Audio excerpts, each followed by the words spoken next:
রামনারায়ণ রাম। আমি প্রথমে আমার ঠাকুরকে জানাই আমার প্রণাম এবং আপনাদের সকলকে জানাই বৈদিক অভিনন্দন। রামনারায়ণ রাম। এই বলে আমি আজকের তত্ত্ব আলোচনা শুরু করছি।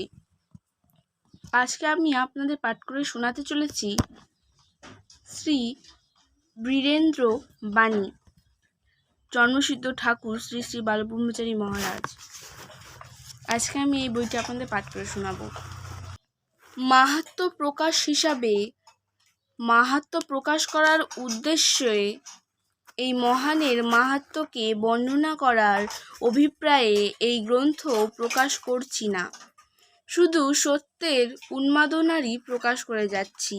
যা সত্য, যা সরল, যা প্রত্যক্ষ, যে সমস্ত শক্তিকে প্রতি মুহূর্তে মুহূর্তে উপলব্ধি করেছি, তার বর্ণনায় যে শক্তি বিদ্যমান রয়েছে, সেই শক্তি দ্বারা সেই শক্তিকেই, সেই শক্তির প্রকাশেই যা পেয়েছি, যা উপলব্ধিতে এসেছে, তারই প্রকৃত রূপটাকে জানাবার প্রয়াসে জানাচ্ছি।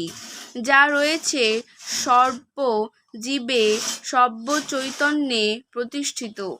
এই উক্তি যে তারই উক্তি।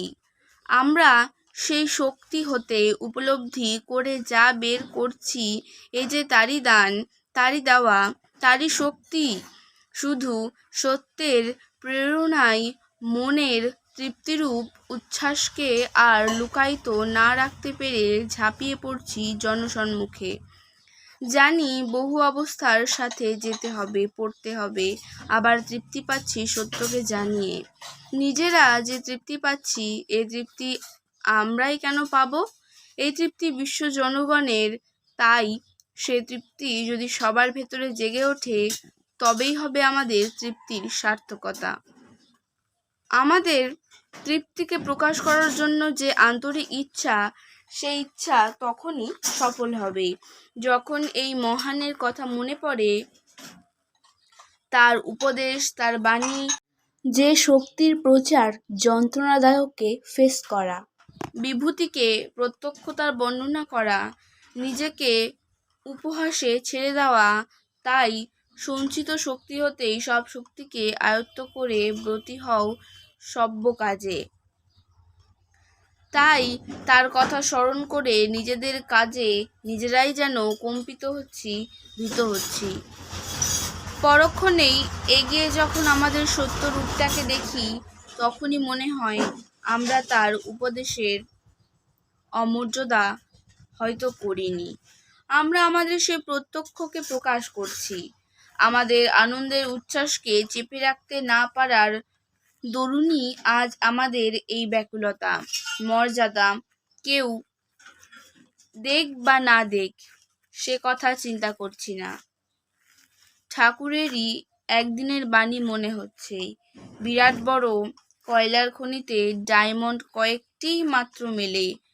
কয়লাতেই তার বাস, আবার সেই ডায়মন্ডটুকু দিয়েই সব খনিটুকু কিনে নেওয়া যায়। সেই বৃত্তি এবং চিন্তা হতেই প্রকাশ করছি আমাদের সংগৃহীত এই বাণী। জনগণের একজন যদি এই রূপকে দিয়ে এই রূপকে বিকশিত করতে পারে, এই রূপে বিকশিত হতে পারে, তবেই নিজেদের প্রচেষ্টা সার্থক মনে করব ও ঠাকুরের বাণীর উপযুক্ত মর্যাদা দানে কিঞ্চিৎ সমর্থ হয়েছি বলে মনে করব। আমাদের এই উন্মাদনায় যে সত্য রূপটিকে জানিয়ে যাচ্ছি আমাদের প্রকাশের জন্য, আমাদের অভিব্যক্তিতে যদি ত্রুটি হয়ে থাকে, তার জন্য দায়ী আমরা নিজেরা। ছোট বয়স হতে তার সঙ্গে সঙ্গ করার যতটা সৌভাগ্য লাভ করেছি, তাতে নিজেরাই তার কাছে হারিয়ে রয়েছি। আমাদের এই যে ব্যাকুলতা, আকুলতা, এই যে বাচালতা নয়, প্রকৃত রূপটির যে বিকাশ বাস্তবে প্রত্যক্ষ করেছি বিভূতিতে এবং উপদেশে, তা বলে শেষ করতে পারছি না, আর বলারও বেশি প্রয়োজন বোধ করছি না। এবং এর রূপকে বর্ণনা করার ক্ষমতাও আমাদের নেই। তাই বর্ণনা করতে গিয়ে কোন পরিচয় দেব, তা ভেবেই আমাদের প্রত্যক্ষে যা আসছে তাই জানাচ্ছি।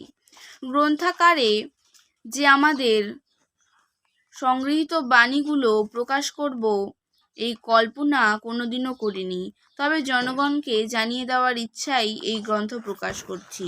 ঠাকুর বলতেন, বিভূতিকে যেমনি তেমনিভাবে বর্ণনা করলে নিজেও উন্মাদ বনবে, যার কথা বলবে তাকেও উন্মাদ বানাবে। তবে আন্তরিকতা হিসাবে যদি কেউ জানতে চায়, তাদের কথা আলাদা। তাদের বলবে, বিভূতি সম্বন্ধে যা দেখেছি তা বলছি, বিশ্বাস করো বা না করো তাতে ক্ষতি নেই। স্বপ্নবত অবস্থার মতো ভেবে চলে যাও, তবুও যে একটা কথা জেনে গেলে এইটুকু জেনে নাও, বুঝে নাও, একদিন যদি এই চেহারা সত্যে প্রকাশিত হয়, সেদিন না হয় স্বপ্ন তোমার ভাঙবে। এভাবে যা প্রত্যক্ষ করেছি তাই জানাচ্ছি, এবং যে সমস্ত বিভূতি সম্পর্কে এই গ্রন্থে উদ্ধৃত করেছি তা কেহ বিশ্বাস করুক বা না করুক, সে প্রশ্ন এখানে হচ্ছে না। তার জন্য আমরা লালায়িত নই। তারা এগুলো যেন স্বপ্নবত অবস্থায় নিয়ে একটা মন্তব্যের মধ্যে রেখে দেয়। যেদিন প্রাণের যুক্তিধারা যুক্তিতে আনতে পারবে এবং সত্য রূপটিকে সত্যভাবে প্রকাশ করতে সমর্থ হবে, সেদিন না হয় আমাদের বলা সফল হবে এবং জনগণের স্বপ্ন ভাঙবে। আজ অনেক কথাই আমাদের মনে পড়ছে। তিনি মাঝে মাঝে বলতেন, ভাষার অভাব, তাই ভাবকে ঠিকমতো দিতে পারছি না। তা সত্ত্বেও তিনি সহজভাবে আমাদের বুঝিয়ে দেওয়ার জন্য নানাভাবে মিশ্র ভাষাতে সব কিছুই বুঝিয়ে দিতেন। আমরাও ঠিক সেই ভাষায় সেইভাবে যতটুকু পেরেছি লিখে রাখতে চেষ্টা করেছি এবং এই গ্রন্থে সেভাবেই উদ্ধৃত করেছি। আমাদের ঠাকুরের সেই সহজ ভাব সবার ওপরে সহজভাবেই যেন কার্যকরী হয় এবং সহজভাবে তার এই ভাষাগুলো নিয়ে সহজভাবেই চিন্তা করে তার উপর যেন কোনো কিছু আরোপ না করে।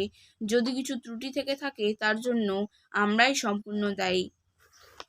তিনি কি যশ, কি মান, কি লোভ, কি কাম, কি প্রতিষ্ঠা, সব কিছুকে নিজের বশীভূত যে রেখেছিলেন, আমরা প্রতি মুহূর্তে তার পরিচয় পেয়েছি।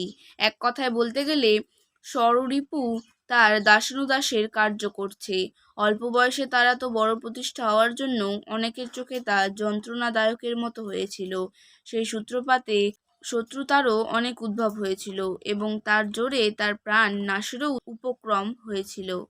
বিপদকে তিনি বন্ধুভাবে আঁকড়ে রেখে এমন হালকাভাবে আমাদের বুঝিয়ে দিয়েছেন, যাতে ওই বিষয়ে আমাদের চিন্তা না আসে। আজকে তত্ত্ব আলোচনা আমি এখানে শেষ করছি। দেখা হচ্ছে পরের ভিডিওতে। ভালো থাকবেন, সুস্থ থাকবেন। রাম ও নয়ন রাম।